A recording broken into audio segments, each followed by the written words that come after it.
करीब 19 साल का एक लड़का जो बेहद गरीब परिवार से ताल्लुक़ रखता था। वो लड़का कभी फ़ोटोग्राफ़ी का काम करता था और कभी मज़दूरी करता था, कभी इधर-उधर काम की तलाश में निकल जाया करता था। एक दिन वो लड़का हलवाई के घर जाता है, किसी काम से हलवाई से बातचीत करने के लिए। जब लगातार आवाज़ लगा रहा था, तो आवाज़ लगाते-लगाते घर में पता चलता है कि घर में कोई नहीं है, लेकिन बाथरूम की तरफ से आवाज़ आ रही थी। घर में इस वक़्त कोई नहीं है, कौन हो, क्या बात है, क्या काम है? लड़का समझ जाता है कि ये हलवाई की बेटी है जो बाथरूम के अंदर नहा रही है। उस लड़के के दिमाग में गलत ख्याल आ जाता है। वो अपना मोबाइल निकालता है और नहाती हुई उस लड़की की वीडियो फोटोग्राफ अपने मोबाइल में कैद कर लेता है, लेकिन इस बात की भनक वो उस लड़की को लगने नहीं देता। इसके बाद यहाँ से जो काम था वो इंतजार कर रहा था, लड़की आती है, आने के बाद अपने बातचीत होती है, वो लड़का चला जाता है। फिर दोबारा मौका उसे मिलता है। मौका मिलने के बाद उस लड़की के पास जाता है और जाने के बाद कहता है कि तुम नहाती हुई कुछ ऐसे दिखाई देती हो, तुम्हारे फोटो ऐसे दिखते हैं। जैसे ही लड़की ने अपनी तस्वीरों को देखा, वीडियो को देखा, उसके पैरों तले जमीन खिसक जाती है। सोचने पर मजबूर हो जाती है कि आखिरकार उसके साथ ये हुआ क्या है। वो लगातार हाथ जोड़ रही थी, पैर जोड़ रही थी, तमाम कोशिशें कर रही थी, उस लड़के को समझाने की कोशिश कर रही थी, लेकिन लड़के के दिमाग में नहीं आता। अब लड़के ने उस लड़की से अजीब तरह की डिमांड रखना शुरू कर दिया, अपनी ख्वाहिशों को रखना शुरू कर दिया। कभी वो उसके साथ शारीरिक संबंध बनाने की बात करता था, तो कभी उससे पैसे की डिमांड करने लगता है। लड़की ने कहा कि तुम बताओ कितने पैसे चाहिए। लड़के ने मांगे उससे 50,000 रुपये, लेकिन लड़की के पास इतनी मोटी रकम थी ही नहीं। अब उस लड़की ने खाना पीना ये सब चीज़ छोड़ देती है, लगातार टेंशन में आ जाती है। एक दिन उस लड़की के पिता ने पूछा कि बेटा, तुम लगातार टेंशन में रहती हो, तुम्हारी सेहत गिरती चली जा रही है, क्या बात है, क्या नहीं है? तब जब पिता ने अपनी बेटी से बार बार ये बात पूछी, तब उस लड़की ने अपने पिता को जो कहानी बताई कि एक दिन वो बाथरूम में नहा रही थी, उसका वीडियो मोबाइल पर उतार लिया गया है। पिता को ये बात बड़ी अजीब लगती है और पिता ने उस लड़के को धोखे से बुलाते हैं और धोखे से बुलाने के बाद उस लड़के का कत्ल कर देते हैं। कत्ल तो कर दिया जाता है और उसके बाद फिर पुलिस भी तलाश करना शुरू कर देती है, लेकिन 8वीं फेल वो हलवाई, उसने पुलिस को 1-2 महीने नहीं, लगभग 19 महीने तक छकाया। आखिरकार जब घटनाक्रम का खुलासा होता है तो लोगों को यकीन नहीं हो रहा था कि वो हलवाई जो इतना कम पढ़ लिखा था, उसने बड़े बड़े काबिल ऑफिसरों को भी घनचक्कर यानी कि उनके दिमाग घुमा दिया, उनके पसीने छुड़ा दिए। आज की कहानी सुनने के बाद आप लोग भी सोचने पर मजबूर हो जाएंगे। कुछ लोग तो शायद ये कहेंगे कि बाप ने बहुत अच्छा काम किया है, कुछ लोग ये भी कहेंगे कि बाप को पुलिस के पास जाना चाहिए था। आदाब, नमस्कार, सत श्री अकाल। मैं उस्मान सैफी। आज की जो सच्ची घटना मैं आपको सुनाने जा रहा हूँ, ये सच्ची घटना है उत्तर प्रदेश के ज़िला आगरा की। ज़िला आगरा का एक थाना लगता है, उस थाने का नाम है सैया। सैया थाना क्षेत्र का एक जगह है जिसका नाम है आगरा ग्वालियर हाईवे पर कटी पुल। कटी पुल के पास 20 फरवरी 2024 की दोपहर लगभग 3 बजे के आसपास का वक्त था। एक किसान अपने सरसों के खेत की तरफ आया हुआ था। किसान जैसे ही अपने सरसों के खेत को देख रहा था, इसी बीच में किसान की नज़र पड़ जाती है अपने ही सरसों के उस जगह पर, खेत पर, जहां पर बड़ी संख्या में, बड़ी मात्रा में, बड़े हिस्से में आग लगी हुई थी, उसकी सरसों जली हुई थी। वो समझ नहीं पा रहा था कि आखिरकार किसी ने उसकी सरसों को इस तरह से क्यों जलाया है। तभी वो ये पता करने की कोशिश करता है। जब वो नज़दीक पहुंचता है, नज़दीक जाने के बाद देखता क्या है कि वहां पर एक नीले रंग का ड्रम है, जो कि बड़ी मात्रा में यानी कि लगभग 100% जल चुका है। थोड़ा बहुत हिस्सा था जिसे देखकर अंदाज़ा लगाया जा रहा था कि ये एक नीला ड्रम है। उसने फिर ये जानने की कोशिश की कि आखिरकार उस ड्रम के अंदर क्या था। तो एक लाश का ठप्पा सा बना हुआ था, एक लोथरा सा बना हुआ था, जो वो भारी मात्रा में जल चुका था। ये देखकर खेत का मालिक एकदम घबरा जाता है, परेशान हो जाता है। तत्काल ही उसने 112 नंबर पर पुलिस को फ़ोन किया। फ़ोन करने के बाद पुलिस को बुलाया और जैसे ही पुलिस को ये सूचना मिलती है, तो डॉग स्क्वाड, सीओ हों या फिर इस इलाके के एसएचओ हों या फिर इस इलाके की पीवीआर हो, तमाम पुलिस बल यहाँ पर पहुँच जाता है और यहाँ आने के बाद इस मामले की जांच पड़ताल करना शुरू कर देता है। इस लाश को देखकर सहज ही अंदाज़ा लगाया जा रहा था जैसे कि किसी ने हत्या करने के बाद इस यहाँ पर लाकर इस लाश को जलाया है और ड्रम के अंदर सीधे सीधे आग लगा दी गई है।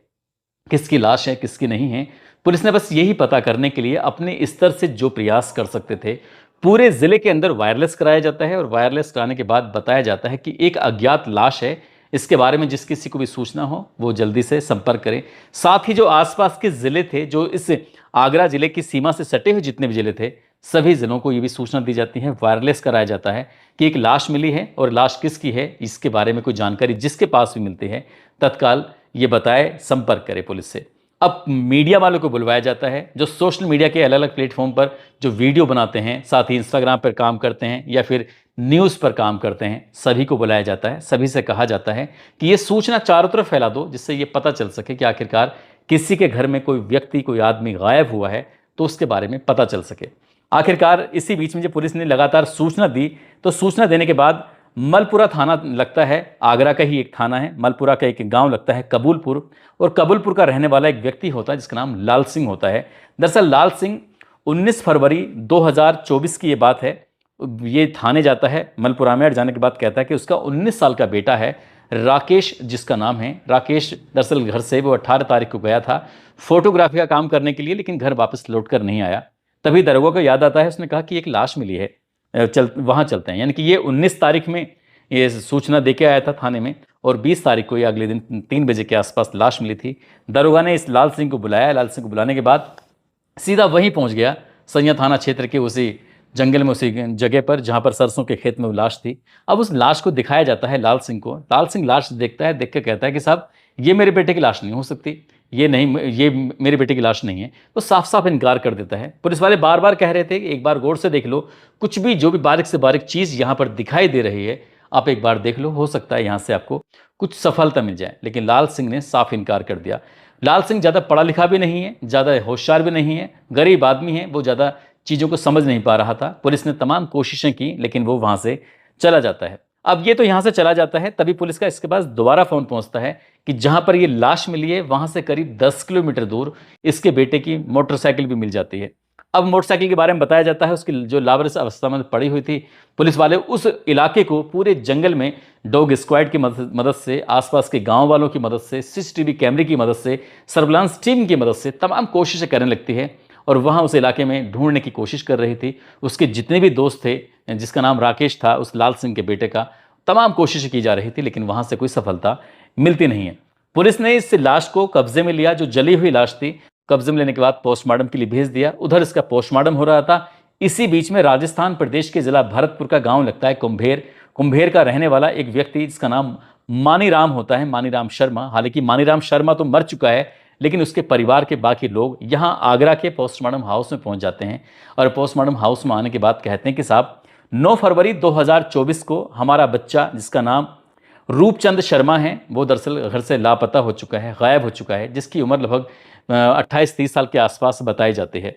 अब उसके बाद फिर पुलिस वालों ने सीधा पोस्टमार्टम हाउस से लेके परिवार को लेके जाते हैं। वो लाश दिखाई जाती है, और लाश देखने के बाद भरतपुर से आए वो लोग ज़ोर ज़ोर से रोने लगते हैं, चीखने लगते हैं, चिल्लाने लगते हैं।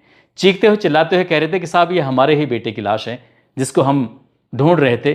अब पुलिस वालों ने उसके पंचनामा भरा। पंचनामा भरने के बाद इस लड़के के रूपचंद की जो लाश थी, जिसकी शनाख्त कर ली गई थी, वो परिवार को सौंप दी जाती है, और उसके बाद फिर जो भी एक लिखा पढ़ी होती है वो पूरी कार्रवाई कर ली जाती है। वो जाते हैं, उसका अंतिम संस्कार कर देते हैं, और परिवार वालों का भरतपुर में रो रो कर बुरा हाल हो जाता है, क्योंकि उस लड़के की किसने हत्या की, किसने नहीं की, वो अपने स्तर से इस मामले की जांच पड़ताल करना शुरू कर देते हैं।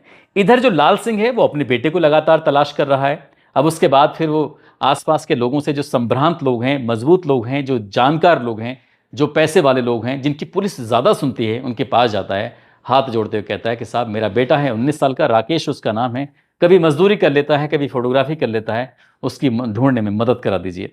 वो नेताओं के पास जाता है, विधायकों के पास जाता है, सांसद के पास जाता है। जैसे जैसे वो वहाँ जाता है, वहीं से पुलिस के पास फ़ोन पहुँच जाता है। पुलिस कहती है कि हम तलाश कर रहे हैं, हमारी कोशिश जारी है, हम अपनी तरफ से पूरी प्रयास कर रहे हैं, तुम्हें चिंता करने की कोई बात नहीं है।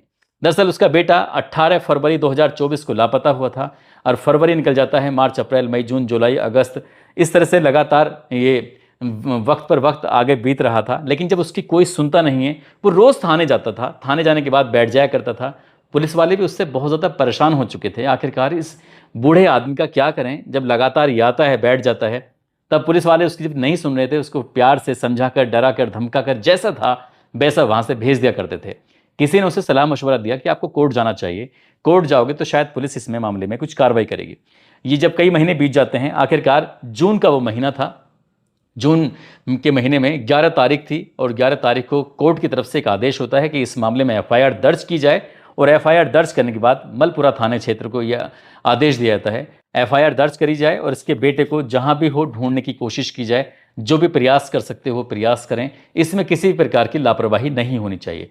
अब ये 11 जून 2024 को एफआईआर दर्ज कर ली जाती है। साथ ही वो शक जाहिर करता है कि मेरा बेटा इन 6 लोगों की मदद से गायब हुआ है। इन 6 लोगों में एक नाम था जिसका नाम है देवीराम। देवीराम जो कि मलपुरा थाना क्षेत्र का गांव ककुआ लगता है। ककुआ गांव का रहने वाला देवीराम जो कि मिठाई का काम करता है, यानी कि हलवाई है।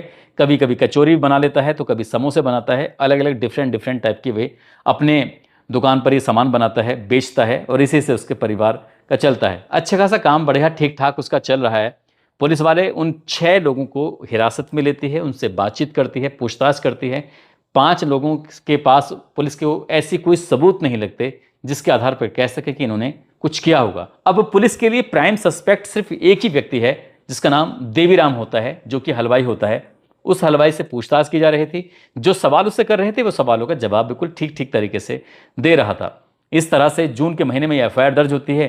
जुलाई, अगस्त, सितंबर, अक्टूबर, नवंबर, दिसंबर, इस तरह से 7 महीने बीत जाते हैं। उसके बाद नया साल आ जाता है, यानी कि साल 2025 लग जाता है। उसके बावजूद भी अब पुलिस करे तो क्या करे। उधर लाल सिंह बार बार पुलिस के थाने के चक्कर काट रहा है कि साहब मेरे बेटे का कुछ पता चला या नहीं चला।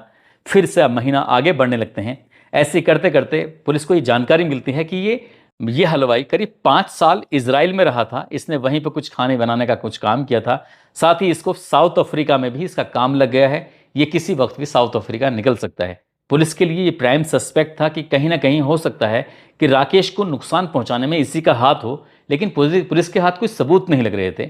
उससे पूछा जाता है एक दिन कि तुम्हारी एजुकेशन क्या है। उसने कहा कि साहब मैं ज़्यादा नहीं, बस 8वीं हूँ। 8वीं पास हो या फेल हो, तो कोई कहने लगता है कि फेल है, कोई कहता है ये पास है। पुलिस वाले जो पढ़े लिखे थे, कोई आईएएस है न, कोई आईपीएस है, तो कोई दरोगा है, तो कोई इंस्पेक्टर है, कोई सीओ है, सभी उसकी बातों में एकदम उससे पूछताछ करते हैं, लेकिन सफलता कुछ मिलती नहीं है। उसके सामने सर मारने के अलावा और कुछ था नहीं।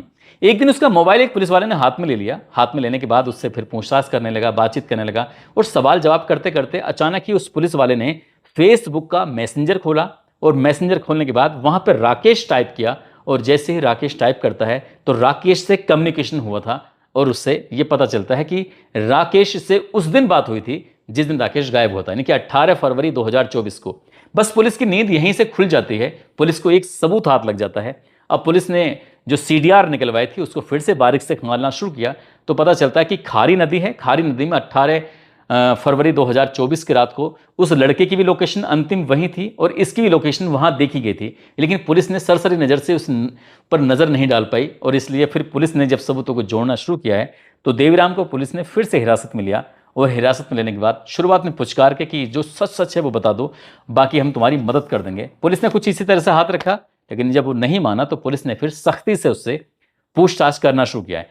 15 सितंबर 2025 को आखिरकार उसे पुलिस ने हिरासत में लेने के बाद उससे जब सख्ती से पूछताछ करना शुरू किया है तब उसने बताना शुरू किया। उसने कहा कि साल ये 2023 की बात है। एक दिन ये लड़का राकेश, जो कि उसके गांव से लगभग 1.5 किलोमीटर दूर रहता है, ज़्यादा नहीं, कभी वो मजदूरी करता है, कभी फोटोग्राफी काम करता है, कभी कुछ करता है।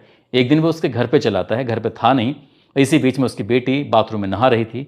नहाते हुए उसने उसकी बेटी का वीडियो बनाया और उसने वीडियो बनाने के बाद फोटो बनाए और वो उसकी बेटी को लगातार ब्लैकमेल कर रहा था, उसके साथ गलत काम करने की कोशिश कर रहा था। बेटी परेशान हो रही थी। एक दिन मैंने बेटी से पूछ लिया तो बेटी ने बताया कि वो जो लड़का जो फोटोग्राफी का काम करता है वो उसे काफ़ी वक्त से परेशान कर रहा है। पिता को इस बात पर गुस्सा आता है। पिता संभ्रांत लोगों के पास जाता है और जाने के बाद कहता है कि साहब मदद कर दीजिए। वो पिता पुलिस के पास भी जाता है। पुलिस से जाकर कहता है कि साहब मेरी बेटी के साथ कुछ ऐसा हादसा हुआ है, ऐसा कुछ किया है। पुलिस ने भी इस मामले में लीपापोती कर दी और कहीं ना कहीं ऐसा बताया जाता है कि समझौता करा दिया था, शायद इसलिए उसमें कोई बड़ी कार्रवाई नहीं होती है। अब देवीराम को गुस्सा आ जाता है। देवीराम सोच रहा था कि अपनी बेटी की बेइज्जती का बदला वो हर हाल में लेके ही रहेगा, इसलिए उसने 18 फरवरी 2024 की रात को कुछ ऐसा मैसेज मैसेंजर के माध्यम से किया कि वो लड़का दौड़ता हुआ दुकान पर पहुंच जाता है। जैसे दुकान पर आता है, इस वक्त दुकान पर कोई था नहीं। लड़के ने मफलर पहना हुआ था, सर्दी का महीना था। इसी बीच में एक लोहे का तार, जो तार होता है, तार लेने के बाद साथ ही उसने उस मफलर से कुछ ऐसा ताकत से उसके गले को दबाया और तब तक दबा के रखा जब तक उस लड़के के, राकेश के प्राण नहीं निकल गए, यानी कि वो मर नहीं गया। राकेश की मौत हो जाती है। मौत होने के बाद अब सोच रहा था कि आखिरकार इस लाश को कैसे ठिकाने लगाए, कहाँ लगाए। तभी वो नित्या किशोर, जो कि इसका खुद का भतीजा होता है हलवाई का, उसको वो मैसेज करता है, फ़ोन करता है या बुलाता है। कहता है बेटा एक बात हो चुकी है, तुम्हारी बहन के साथ कुछ ऐसा हुआ है तो मेरी मदद कर दो। लड़का कहता है परेशान होने की जरूरत नहीं है। तुरंत ही नीले ड्रम का इंतजाम किया जाता है। नीले ड्रम के अंदर लाश रखी जाती है।